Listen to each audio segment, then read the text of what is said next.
what came from the review that maybe wasn't as evident immediate post game?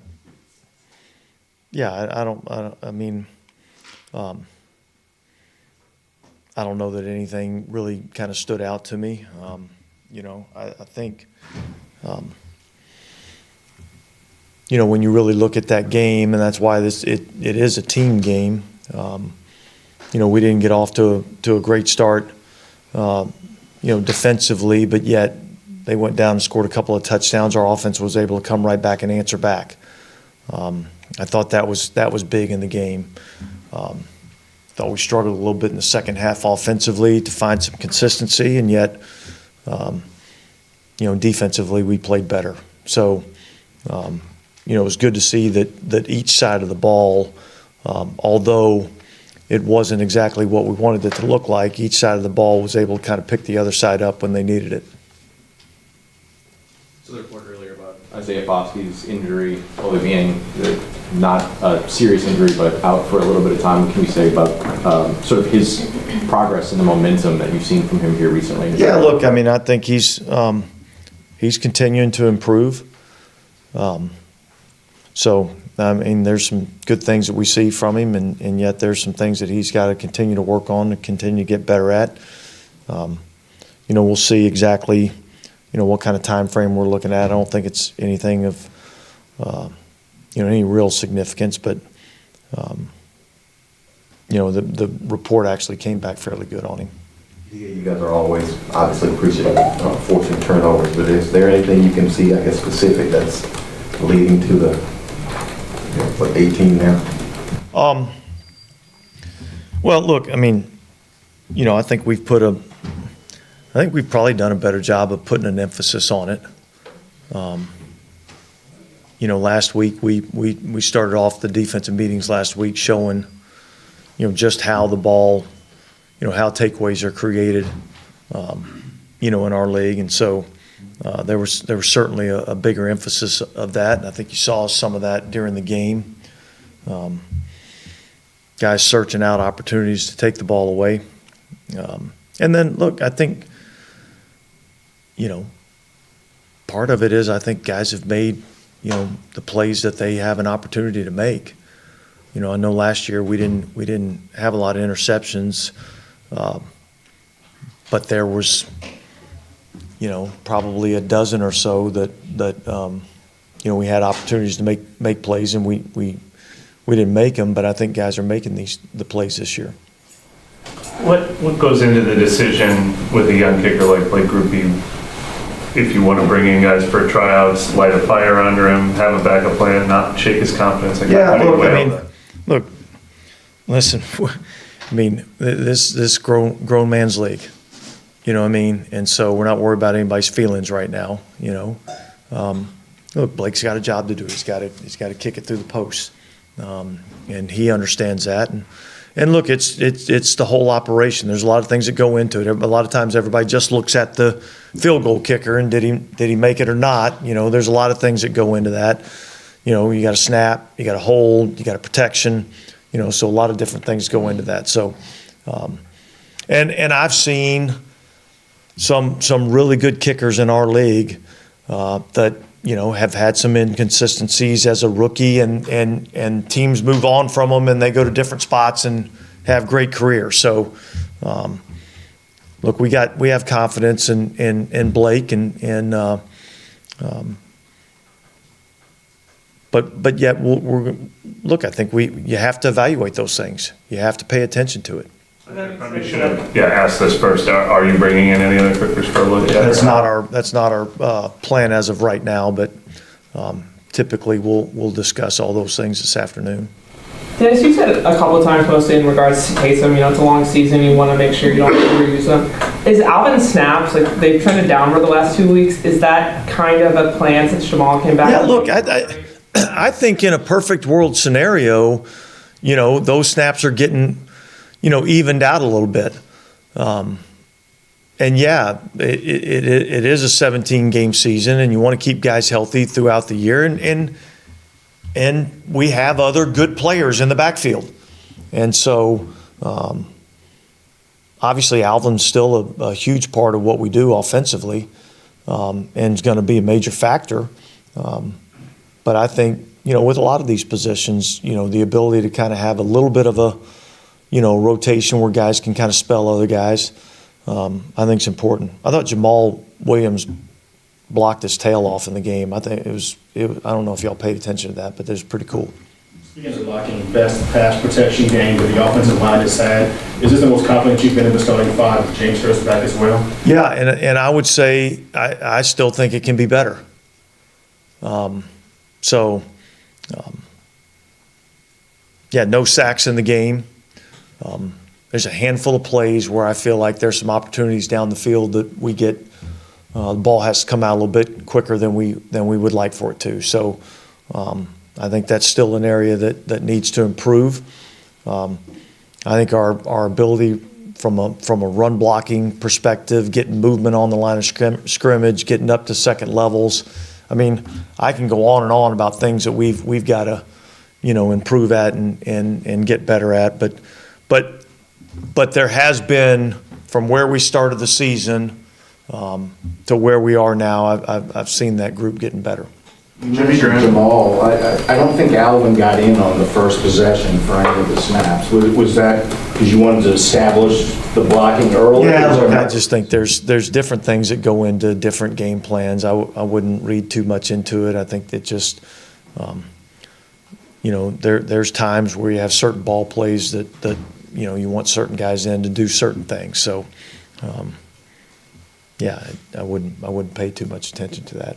Similar to that, we've seen Jimmy Graham inactive 2 straight games. Is that just about numbers? Contributing? Look, I mean, you got 48 guys on game day.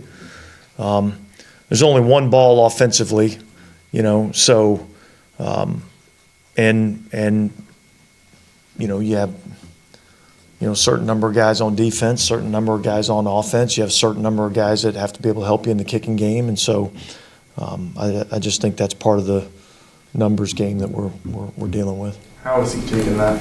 He's been awesome, been outstanding. Jimmy's a pro, and he's kind of taking it,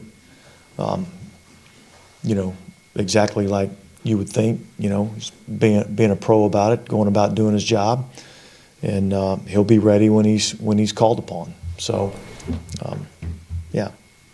And the stuff you were saying yesterday with the pass rush lanes, I think if you guys get that nailed down, that may lead to more sacks in general, where we may see how those maybe are. I think it'll be, probably be part of it.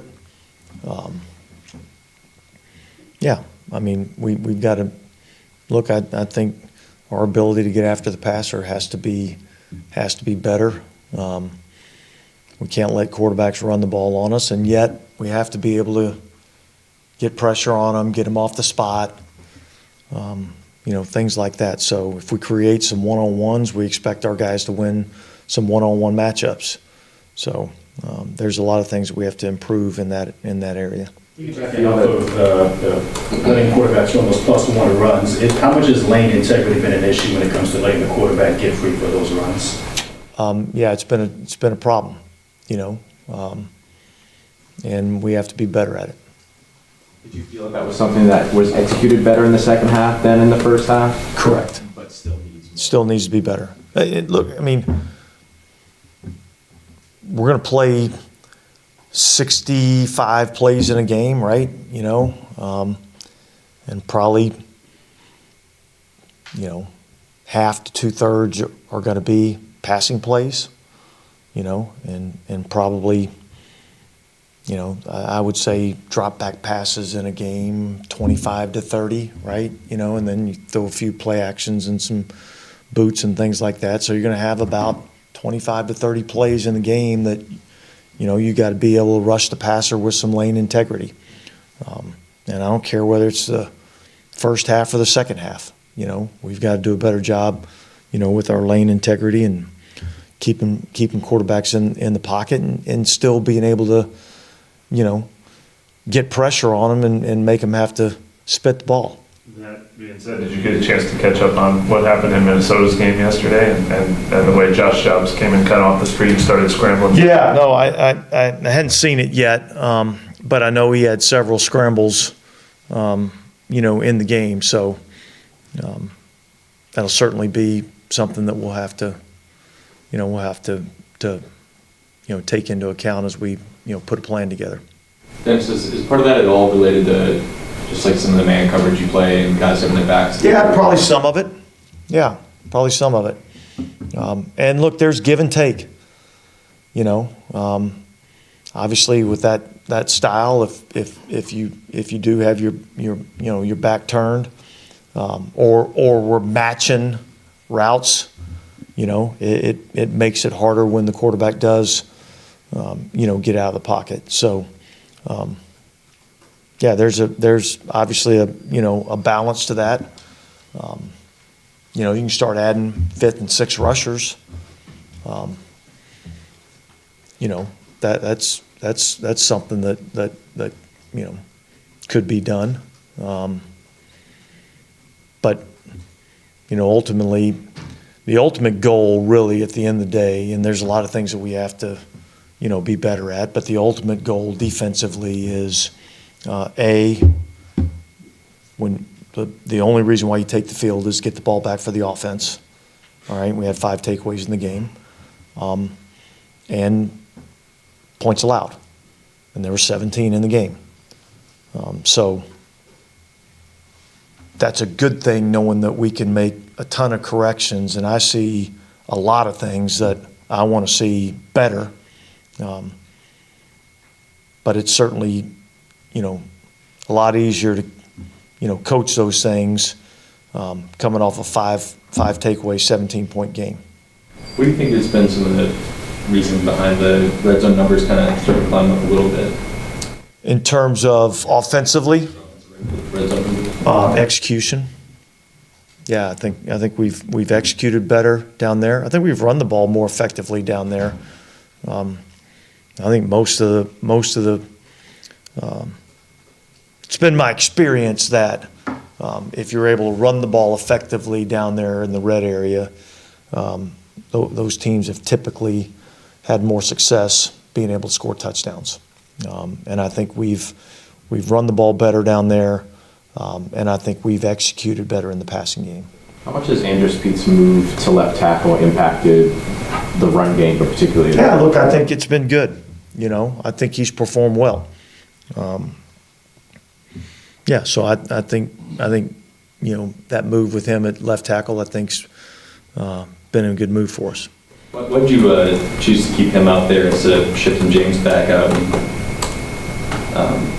Is it just like a continuity thing? Yeah, look, I think it just kind of got to, Andrus had played out there a couple of weeks, saw some improvement from week 1 to week 2. Felt like it's always easier to make one change rather than making 2 or 3 changes. You with me? So at least, we had a little bit of continuity there at the left tackle position, and so rather than having both James and Andrus have to flip-flop and change positions, it's easier, and that's obviously easier done when you have guys that have that type of flexibility that can play multiple spots. Is there a realistic chance that he holds on to that left tackle spot for the rest of the season? Yeah. Do you ever recall one of your defenders getting 3 takeaways in the same game before? Not really off the top of my head. Yeah, look, I was happy for Paulson. The 2 interceptions were, played exactly right. You do exactly what you're being taught to do, execute the defensive scheme exactly how you're supposed to execute the defensive scheme, you get rewarded. He got rewarded with a couple of interceptions. You attack the ball like we talk about attacking the ball, and you get a punch out and you get rewarded. This game's really not that complicated. If you just look right and do right, you have a chance to have success. And so we need to do that more consistently. When you were scouting him, and I know you're defensive coordinator then, before the draft, was it complicated by the fact that he didn't play during the COVID year at all? And how do you think? It was. Obviously, the year before, prior to, COVID, he had a lot of takeaways. That was the one thing you kind of saw. You saw his ability to make plays on the ball. And so that was something that was intriguing. Quite honestly, I wasn't sure 100% what the athlete was until I watched, his workout, and that's when I realized that he had the athletic skill set to play the position that we wanted him to play. There's a lot of people thought he was going to be a safety, but I think characteristics that you like: size, length, speed, intelligence, and you combine all those things with a work ethic. You don't really have much of a choice but to get better. So I think he's playing at a high level right now. With Taysom joining Frank Gifford for the 10 passing, rushing, receiving touchdowns in NFL history, how much does that just speak well to his overall impact? Yeah, look, I mean, that's the uniqueness of Taysom Hill. In modern era football, I don't know if Frank Gifford would qualify for modern era football or not. I don't know. Some of you historians would probably have to let me know that. But at least in the last 20 to 30 years, I can't really think of anybody that's really been able to do as many different things as he's able to do. Everybody talks about what he does on offense, and yet, how about what he does on special teams? And it's look, we from a punt perspective, we see a lot of different things from a punt perspective just by the simple fact that he stands back there behind the long snapper. There's a lot of things that people have to take into account and have to defend the fact that he's out there. So every time he's on the field, he's affecting the game in some form or fashion.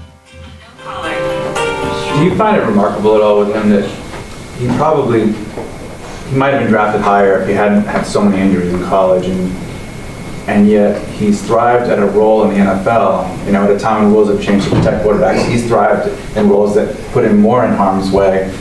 Is he just unique in that way, or do you think it changes the way people in the NFL think about modern medicine and the ability of players to be just totally different in the pros than you might expect coming out of college? Yeah.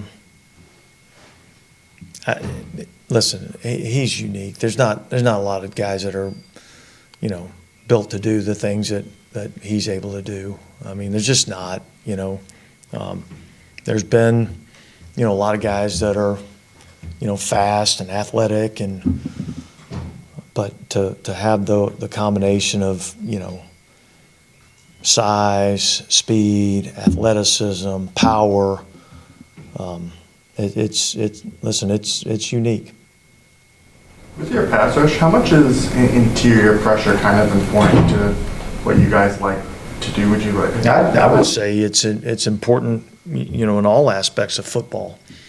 I think that area that, sits, 3 yards deep in between the two guards.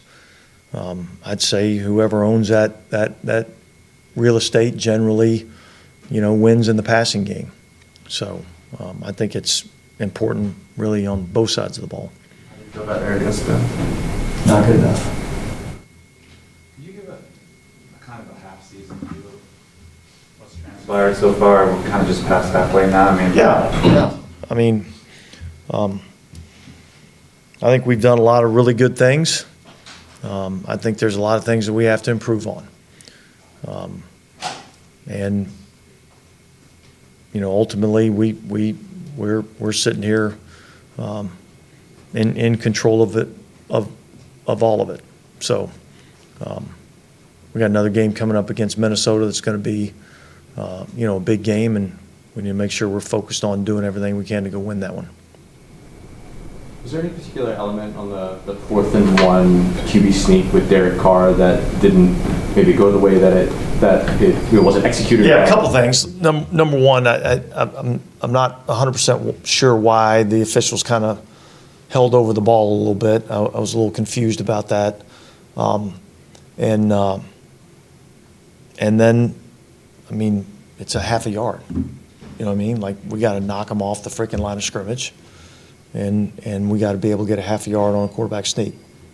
With the officials standing over the ball, was that impacted your ability? I just to draw your- look, there's times where you want to be able to get up on the ball, snap the ball before the defense is ready. And I felt like they kind of had a chance to, get adjusted and lined up, and didn't quite get what we were looking for. Was there any time for second guessing whether you should have considered reviewing the previous play, because it looked like Olave might have actually got the first down? Not really. What about the spot on the sneak? You okay with that? Here's the challenge with spots on the sneak. Those things are automatically reviewed if you don't, short of the line to gain on a 4th down. So, and B, when there's all the mass of humanity inside, it's hard to really get a definitive look at exactly where the ball is in those piles. So, I thought by the initial spot, I thought we had it, but we didn't. It's probably an obvious answer, but I think the question came up last night. Is Taysom not a good choice for QB sneaks because of everything else? Is that changing? So yeah, in theory, I like the thought. He didn't take a lot of snaps from under center, and I think sometimes you can take that for granted. I know we attempted one at the end of the, I can't remember which game it was last year, a sneak to try to, win the game, and the ball ended up being on the ground. So I think there's a little, look, that's obviously a thought. I think, if you're bringing Taysom in there, I think, they're probably, if he gets up under center, I think they probably kind of got a pretty good idea what's happening. So. Does the official over the ball impact the opportunity to call a timeout in that situation, or was there not enough time for that to happen from when the official? In terms of our ability to call a timeout? No, we could have called a timeout if we wanted to. Yeah, that didn't really affect us there. All right. Okay, guys, thanks.